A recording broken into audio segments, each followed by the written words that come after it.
Lira falando grosso e se torna lentamente o grande inimigo do Brasil. Lira, estou falando do presidente da Câmara dos Deputados, Arthur Lira. Ele é do Progressistas de Alagoas. Cara que se elegeu deputado federal por um estado pequeno lá do Nordeste. Não por ser um estado pequeno, que ele tenha menos valor. Ele é igual a todos os outros. Só que está mandando muito mais do que o próprio presidente da República. Mandou recados duros ao presidente Lula neste dia 5 de fevereiro, dia em que se abriu os trabalhos legislativos da Câmara dos Deputados em Brasília. Bem, como vocês já devem saber, o Arthur Lira está querendo fazer uma coisa que, na minha opinião, e na opinião de muitos, deveria ser considerada inconstitucional. Ele quer se apropriar da execução de uma grande parte do orçamento. A função da Câmara não é executar o orçamento, mas legislar em cima do orçamento, enviado pelo Poder Executivo. Se vocês não entenderam, vamos ver a explicação do jornalista Ricardo Melo, que é excelente. O que está escrito na Constituição é uma outra coisa. A participação do Congresso é para avalizar ou modificar com emendas o plano que o governo tem para gastar o dinheiro público. O governo apresenta lá o projeto de orçamento como quem diz assim, olha, eu pretendo gastar o dinheiro no ano que vem com essas prioridades aqui. Aí os deputados analisam, discutem, pode até fazer modificações, apresentar as emendas e depois eles aprovam. Só que depois que eles aprovam, quem deve executar? O governo. Só que hoje o que a gente está vendo? Uma coisa completamente diferente. O Congresso mandando diretamente em 23% do dinheiro que o governo tem para fazer obra. E qual é o critério? Nenhum. O deputado pode fazer uma ponte se ele quiser, porque é uma obra vistosa, né? E obras grandes, assim, que todo mundo passa e vê, dá voto. Aí ele vai lá, manda uma emenda, mesmo que a cidade esteja precisando de outra coisa, de alguma coisa muito mais urgente. Por exemplo, um deputado chamado Arthur Lira manda dinheiro para comprar um kit de robótica superfaturado para uma escola que não tem nem internet, que mal tem banheiro para os alunos usarem. Você lembra disso, né? Pois é assim que tem funcionado. E como é que isso começou, afinal de contas? Porque não foi sempre assim. Pois bem, para variar, essa desgraceira começou no governo Bolsonaro. Houve uma época, durante a pandemia, que o Bolsonaro estava fraquinho, estava ameaçado de impeachment por causa das besteiras que ele estava fazendo durante a pandemia. E o que ele fez para não cair? Entregou a chave do cofre público para o Arthur Lira, em troca do Lira, que já era presidente da Câmara, não tocar adiante nenhum dos centenas de pedidos de impeachment que apareceram naquela época. Foi ali, por exemplo, que nasceu o orçamento secreto. E dali em diante, ano a ano, o Congresso foi pegando cada vez mais uma fatia maior do orçamento para ele, sem nenhum critério, sem nenhuma prestação de contas. Os deputados foram virando meio que coronéis assim nas suas regiões. Sabe por quê? Porque eles ganharam um poder financeiro que eles nunca tiveram. Assim o Bolsonaro salvou o pescoço dele e botou o nosso na guilhotina. O nosso, a gente que depende de obra pública, depende de serviços públicos para viver.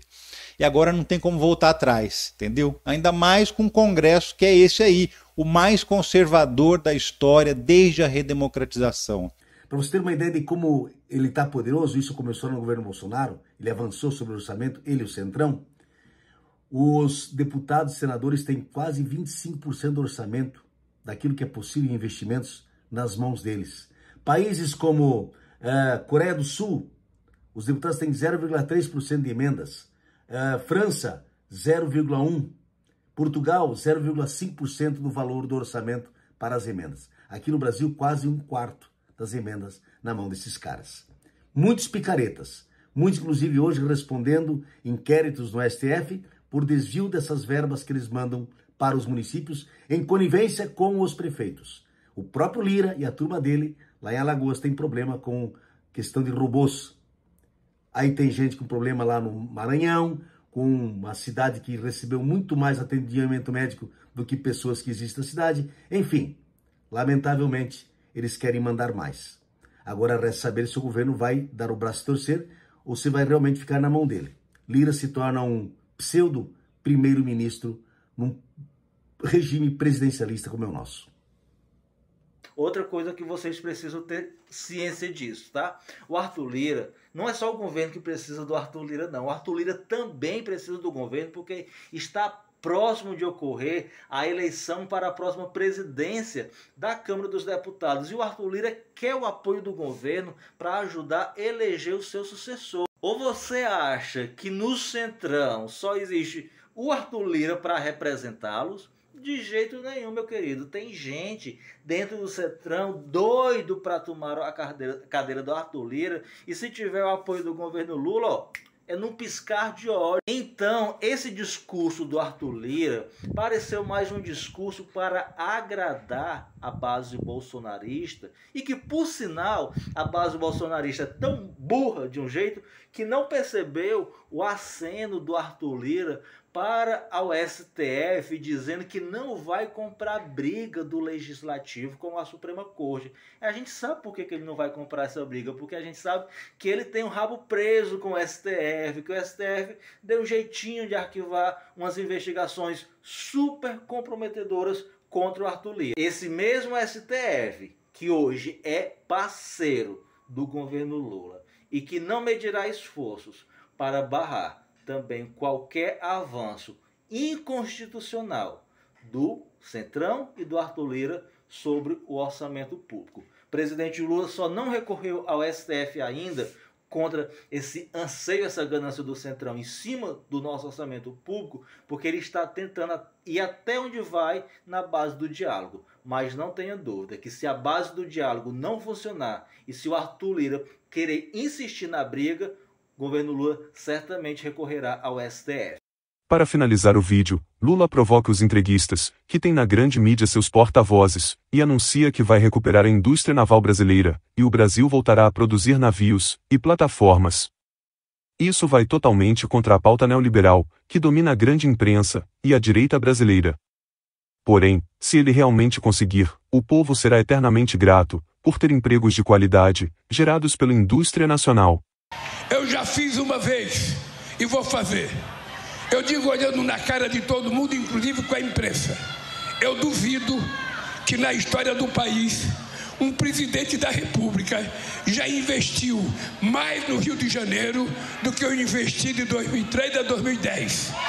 E vou dizer outra coisa agora, governador. Eu voltei e vou lhe dizer que nós vamos investir no Rio de Janeiro mais do que todo e qualquer outro presidente da República já investiu. Porque nós estamos recuperando a Petrobras, porque nós vamos recuperar a indústria naval desse país.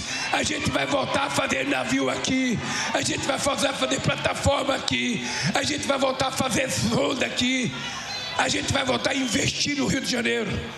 Porque esse estado aqui não nasceu para sair nas páginas policiais, não nasceu para ser dominado pelo crime organizado, porque o crime organizado é uma minoria, a maioria dos carioca é gente decente, é gente de bem, é gente de família, é gente trabalhador. Então é por isso que eu estou feliz, prefeito, de estar aqui.